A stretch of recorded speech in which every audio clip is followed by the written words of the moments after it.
Are you a podcaster? Maybe you've got that big idea and you're looking for a network to join. The multi-award-winning Ozcast network can get your content to eyes and ears all over the world. Join now for the first month free, and you could be featuring this sound at the beginning of your podcast. Ozcast. Simply head to ozcastnetwork.com for details. Professor Plimer, have you got all your Christmas shopping done? Well, I'm a bit disappointed I didn't get the minutes and seconds, 61 days and X minutes and X seconds. Yes. Christmas shopping, I'm a little bit different. I travel a lot, and when I travel and I see something that grandkids, kids or wife might enjoy, I buy it. Yeah. So I have a stockpile tucked away. Right. At times, it gets found and raided. Ah, yes. Yes, they better not know where the pile is. Yes, you've got to keep that quiet. Welcome back. Thank you. You never stop, do you? You're well, really... when you've got as many creditors as me, you've just got to keep running. Bless your heart. Tell me about what's going on up at Broken Hill. This power thing is quite extraordinary, isn't it? Yes, I'm getting a lot of reports from people up there. I'm up there in a fortnight's time. There are 7 power stanchions on the power line from Wentworth to Broken Hill that were taken out in a mini tornado. Yeah. These are not uncommon in desert areas, so you just wonder about the design. Those 7 knocked out the power for Broken Hill and beyond because they now have lines from Broken Hill going as far north as Tipperary. And what this has meant is that the 2 reserve generators in Broken Hill were there for a purpose. Now, only one of them worked. The other had been out of action since September. So there's restricted power, and the restrictions are between 5:30 p.m. and 10:30 p.m. You're obliged to minimise your power usage. So I don't know how you're going to look after babies and children and get the meal ready. Broken Hill now has power from diesel. The mines are closed because you need a lot of power for ventilation underground and for What's pumping. that costing? That must be costing a fortune. Well, I don't know about the Rast mine, but I did hear from one of the Rast mine people that's costing Perulia $250,000 a day. Now, they're dealing with a very skinny ore body at great depth at high cost, and this could be the straw that breaks the camel's back. Your biggest costs in Broken Hill mining are electricity. The second biggest cost is diesel, and the third biggest cost is labour. So it's now become quite serious. Workers at the mine have been sent on holidays. Well, they either go home and do gardening or go away. And it will take, they say, 7 weeks to get this fixed. Well, make that 15 weeks. And it's a situation that perhaps is from poor design or being a bit of a cheapskate in putting in the power line to Broken Hill, because Broken Hill used to have 2 big diesel power stations. The first, the Galena Street power station, created 240-volt, 50-phase power, and that was for the town. Yeah. Then they had a separate power station, and that was the CPS, the Central Power Station, owned by the mining companies, and that produced compressed air and electricity, but it wasn't 50-phase, it was 40-phase. And that was for a good reason. It stopped people pinching electric tools from the mines because they wouldn't work. So that power station was closed many years ago. The Galena Street power station was closed many years ago. They're dependent upon power coming up the line from Victoria, and that power then is distributed around to some of the surrounding stations and hamlets. Places like Menindee and Topar, they've got their own power systems. They've got their own diesel generators. So it's showing what we already know about this country is that our infrastructure is very, very fragile. Our road systems are deteriorating. We have about 3 weeks of diesel in this country. Our seaways are exposed. We're in a very, very vulnerable and fragile situation. And it's an interesting subject, because I looked at the AEMO website this morning, the widget, which told us where our electricity was coming from this morning.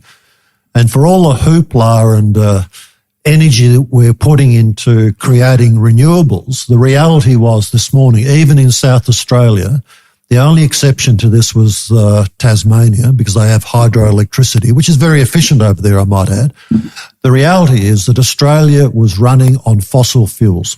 Now, it does all the time. And the reality of that is that we have a reliable power source which is available to us 24/7, 365 days a year, whereas renewables do not provide that reliability. Well, doesn't matter what the government says or Bowen says, they're just not reliable. Why is the government deliberately creating this mischief? Well, it's an ideological stance they've taken. The second thing is that the union super funds have a very large investment in wind and solar. And the third thing is that governments of both colours have created the opportunity for the White Shoe Brigade to come in and benefit of subsidies. Now, the only thing renewable about renewable energy are the subsidies. They just keep coming. Now, we once had the very cheap and reliable energy in Australia. Victoria once had the cheapest energy in the world with its brown coal. We have thousands of years of coal, thousands of years of gas and millions of years of uranium, yet we are reticent to use them. But it's insane. Of course it's insane. And we have now a government that's putting us in a very, very dangerous strategic position. I was at the ARC conference in Sydney on Tuesday. Presenting a talk there was Gerard Holland, who is Executive Director of the Page Foundation. And they'd done a big economic analysis of the various costs of electricity. And they costed out nuclear. And when you look at all the costs, the total costs, nuclear is very cheap. Coal is cheaper. Gas is a little bit more expensive. But the most expensive by a country mile was, in fact, wind and solar. And then he added to that a number of other factors. The first thing is that wind and solar have a life of less than 20 years, whereas a nuclear power station will have at least 60 years. You'll get at least 40 years out of gas and maybe at least 50 years out of coal. So you've got long-term energy. The second thing is you've got the reliability, as we just heard. Yeah. And the third thing is that at 3 o'clock in the morning, if you're trying to keep your stock cool in a supermarket or trying to keep your household fridge going, you need baseload power. And the baseload power we have in this country comes from fossil fuels. We could have a little bit of power from hydro, but we are not a very alpine country. We don't have a high rainfall, and that's basically an emergency backup, which we use in peak load. So we have made some absolutely fundamental ideological errors in this country. And the sooner we go nuclear, the better. And we keep electing them. And look, I think a fundamental is honesty in government. And when the government pretends to want to be honest and they want to create a misinformation and disinformation legislation environment, they are the most dishonest and unreliable in terms of giving information. And Daniel Westerman, who's the chief of AEMO, who monitors where our power is coming from, was before a Senate committee, and he was being questioned by one of the national candidates, or not candidates, elected members from Queensland, and Daniel Westerman was asked the question, can you guarantee that the electricity will be cheaper? Because the government has been telling us we are going to be eventually getting cheaper electricity. Well, he said there's no guarantee about that. So there's a guy who's in the hot seat knowing exactly the data and where the information's coming from and completely dispelling the government's false narrative. Yeah. Hello. Good morning, Jeremy. Yes, John, how are you? Not bad.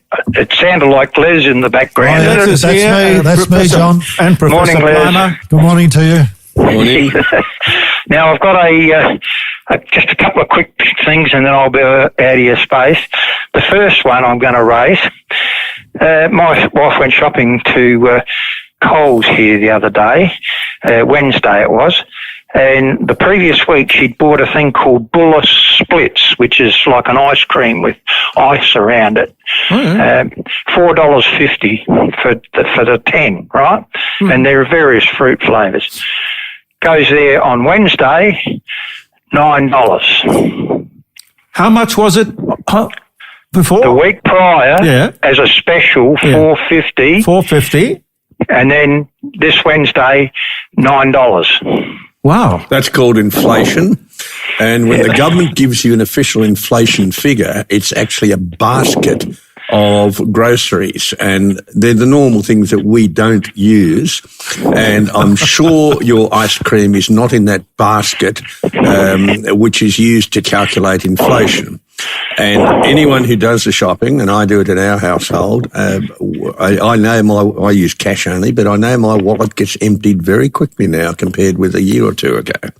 So that is, I think, something that's hurting the community, especially pensioners, especially people who might be on a low wage. And there are ways to solve this. Governments have done it in the past. And John, our two monopolistic supermarkets, being Coles and Woolworths, have got us by the short and curlies, and they are creaming it. Well, I don't go to Coles or Woolies. For example, if I want meat, I go to a local butcher. He's Italian, and I use the only thing that counts. I pay him in cash. Well, he would appreciate that. I also do, because he lowers the price. Yeah. Makes John, you need to go to Aldi.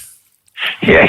Well, the thing is, I think the ACCC ought to have a look at the specials of 1 week, and then they ought to check the prices the following week on these two duopolies and just see what they're doing to the general public. John, the ACCC is like a toothless tiger. I mean, how many convictions and how many times do they take these matters to and even the federal government has, rattled the sabre, but nothing ever happens. Yeah. Now, I've got to talk about my second thing. This got me. I have a man pick up a bale from me, for your greens. And we're just having a general discussion in the driveway. He's been dealing with one particular company where he dumps his greens each week. And he got an email advising him that from the 1st of July, rates had gone up by $30 a tonne. And they wanted back pay. What? And he told them, see you later. He said that's... What do you mean back pay? What do you mean by back pay? They wanted him to pay from today's date back to the 1st of July. Retrospective payment for... What was the excuse for bumping it up $30? What suddenly happened to cause cost of living, Jeremy. Cost of living? Oh, yeah. Now, do you want to have a listen to this? He's no fool, this man. He said, well, your vehicles down here that operate in this yard where we dump the greens, he said, they run on diesel the same as me, and diesel's gone down in price. He said, so where's your cost of living? And then they came back with a smart answer. It's to do with the machinery. But let me tell you what the price is per tonne to what it is now.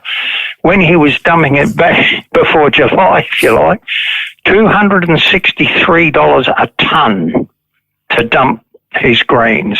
Well, that just encourages people to dump on the roadside. And it's now gone up to $293 a tonne. And he's had to put an increase to all his customers. He absorbed the first one when they put it. They usually put up about $10 every year.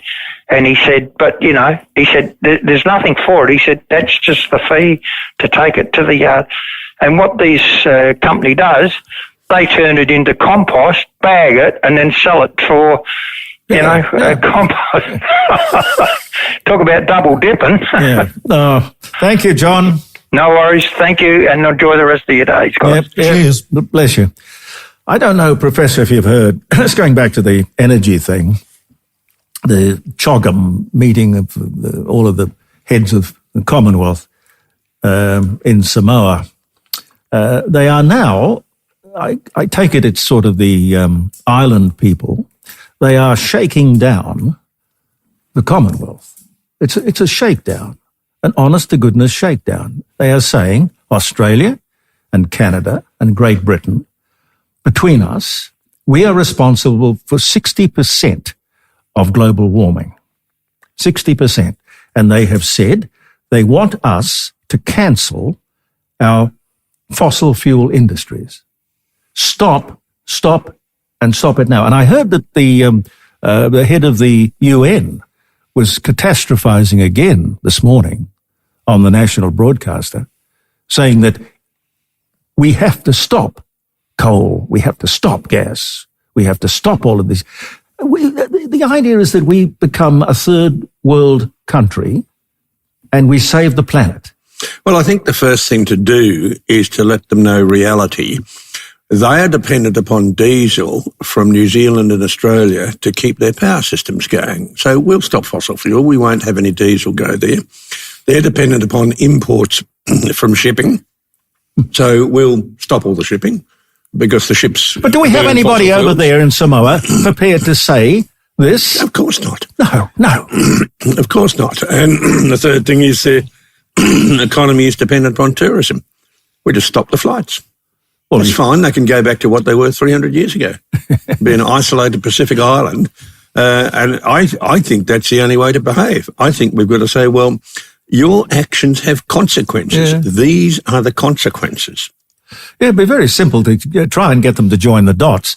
But there they are, catastrophizing in their own little way, saying, you don't understand. There you are, profiting from these industries. And here we are about to lose our economy, our island is going to sink, etc., etc. Professor, how could it be that the water is coming up around Fiji and not around Port Adelaide? In 1833, Charles Lyell put out a book, Principles of Geology, and he argued that Pacific Island volcanoes were sinking and the atoll growing on top of them kept growing. Now, that fascinated Charles Darwin in The Voyage of the Beagle, and he evaluated Tuvalu and suggested that, in fact, as the coral atoll grows, it widens while the volcano is sinking. Now, that was tested by Professor Sir Edgeworth David in 1896 to 1899, partially paid for by the New South Wales government, to drill a couple of holes on Tuvalu. Mm-hmm. And they drilled to 1,042 feet of coral and didn't hit the volcano underneath, which supported the idea of Darwin. And then when the Pacific Island atomic tests were planned, drill holes were in the Marshall Islands, the Bikini Islands, etc., and these went down kilometres before they hit the basalt volcano that had been subsiding. So, in fact, that is the exact opposite of what we're being told by the islanders. The second thing is a study out of Auckland University looked at some 1,500 atolls in the Indian and Pacific Oceans, including those of the island atoll nations, and showed that almost all of these were increasing in area and the islands were not getting inundated. And the only reason there was inundation was that some of the coralline material had been quarried for road base, for cement, and for the foundations for airstrips. So the islanders are in for a money grab. They're not looking at history. They're not looking at what we know from science. And they just should be told to wake up to themselves. Now, I think there's a very, very good reason why we should be sympathetic to some of the islanders, those from Samoa and Tonga, etc. And we should say, well, look, you chaps are going to be inundated. I'll tell you what we'll do. We'll take all your sprightly, strong young men and we'll train them up in schools in Brisbane and in Sydney to be prize rugby players. And by that way, Australia might again become a better rugby nation. It's number 10 on the list now. If we have that system of essentially blackbirding, then we should become a strong rugby nation again. Yeah, look, lateral thinking. I like the way you do that. And can I add a comment here about sensibility and common sense and the prosecution of an argument? I mean, we know the Greens and the UN and all the lobby groups want to get rid of fossil fuels. Why? Well, because let's not go there, but they want to get rid of it. That's the fact.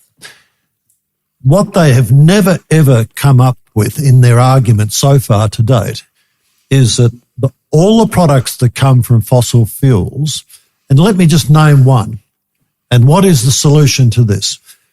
The roads are paved with tar and bitumen, which are genuine products of the fossil fuel industry. There's never, ever been, to my knowledge, a comment made that we should replace all our bitumen and tar roads with another product.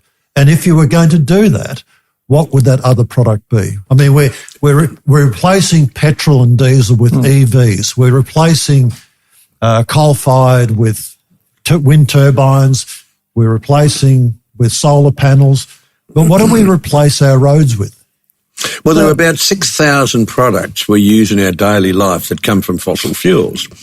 And I read with amusement a group, Doctors Against Fossil Fuels. And I thought, well, these people are absolutely pig ignorant, because most of the medicines we use come from fossil fuels. The syringes, the plastic tubing, that all comes from fossil fuels. How could you run a hospital or a medical practice without fossil fuels? So these people, I think, are having emotion overrule data. And this is what the situation is in the modern world. Emotion rules. Now, in the case of the Pacific Island nations, they can see that we're mugs, and they're saying, well, give us some money. But what are they going to do with the money? What is the connection? What's the connection between us giving them money and they're saving their island? Well, it allows you to drink more kava and just let the days drift by. Dreadful stuff. It's like, I don't know if any of the listeners have drunk it. It's like drinking dishwater, which slightly anaesthetises the tongue. It's horrible stuff. Terrible stuff. The bad guys are Australia, Canada, and Great Britain. Now, none of their disdain is aimed at China. They never say anything about India. Well, the figure's wrong. 60% of the emissions, it's wrong. The second thing is the logic is wrong. No one has ever yet shown that human emissions drive climate change. And the third thing is... And nobody will stand up to them and say that. No one will do it. Well, you can't do it in this country. Except the odd... a person from Queensland in the upper house, and I'm thinking of Matt Canavan, who told me the other day he's a listener to this program. Oh, bless him. You have Queensland royalty listening. But very, very few people will actually speak the truth. And we're being now, with this misinformation and disinformation, encouraging young people to not speak the truth and to tell them that if you don't speak the truth, that's the way ahead in life. Now, we're already putting the bricks in the wall with that, with simple matters like the gas of life, carbon dioxide. It's never been shown that it drives global warming. And I can show you that it doesn't. And geological past shows that time and time and time again. But how do you argue with a closed mind? Well, you can't, because if people get themselves into a position by not using data, you can't use data to get them out of that position. It's just not possible. And this is why the only solution is an economic solution. And look, it comes, talking about the economy, it comes back to presenting the data as the data should be presented, and for the government to be truthful. During COVID, businesses obviously couldn't function the way they normally did. They couldn't pay their taxes. So the ATO deferred tax payments, and there's now a $50 billion deferment. That's a lot of dough that still has to be paid back to the Australian system to run our infrastructure.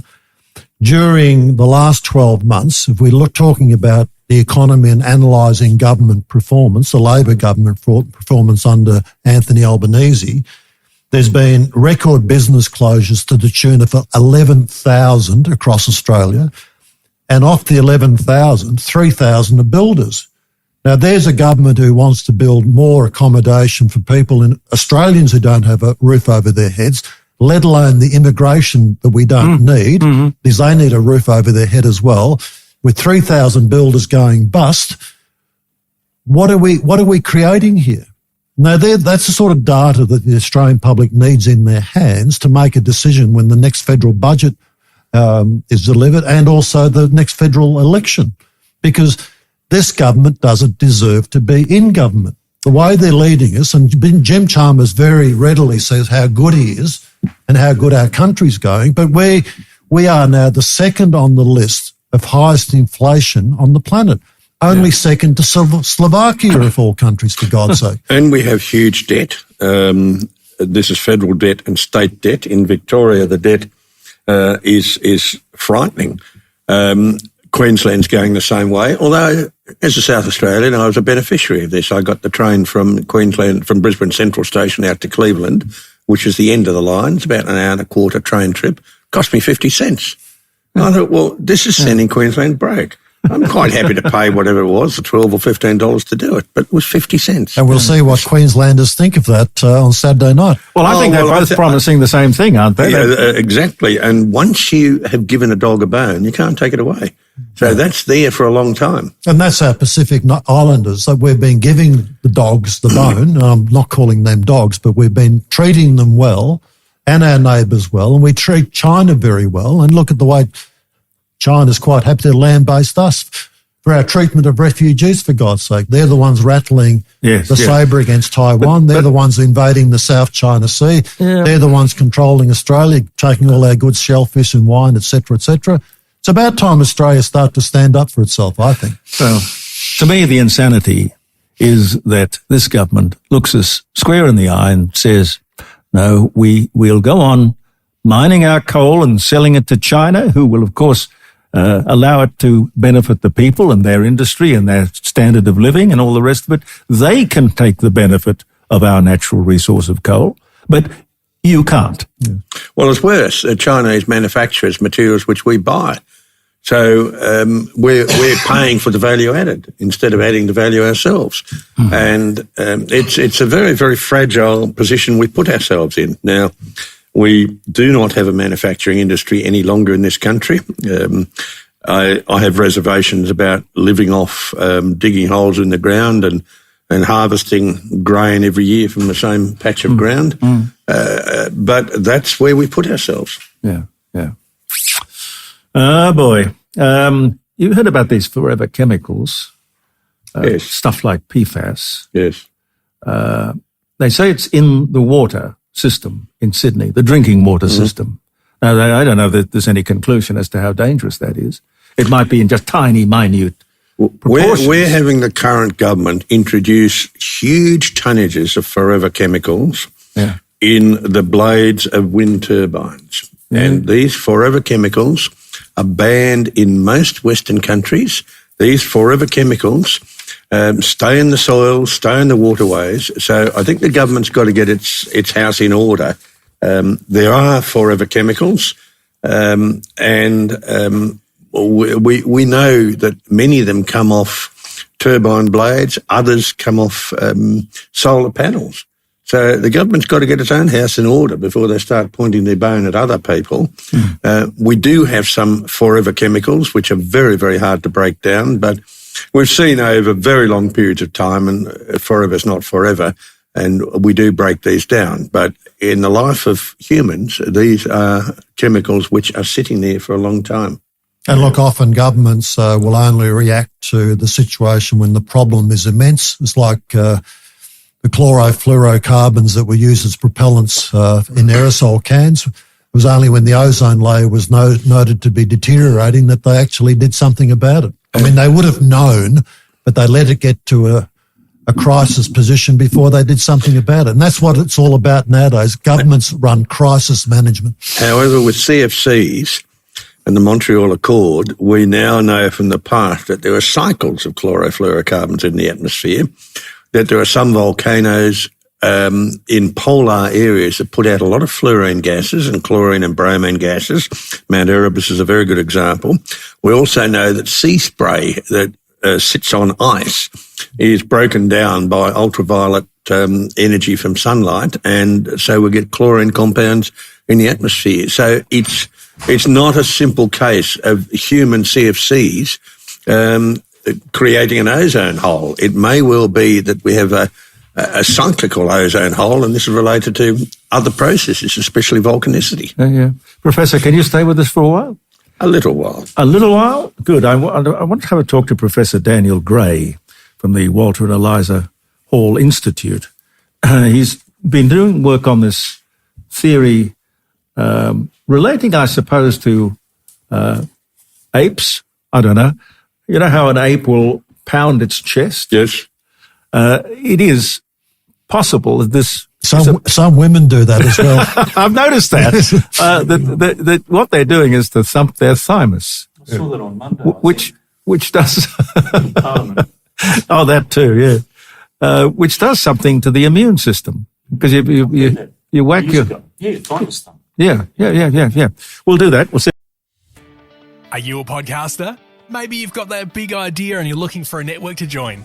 The multi-award-winning Ozcast network can get your content to eyes and ears all over the world. Join now for the first month free, and you could be featuring this sound at the beginning of your podcast. Ozcast. Simply head to ozcastnetwork.com for details.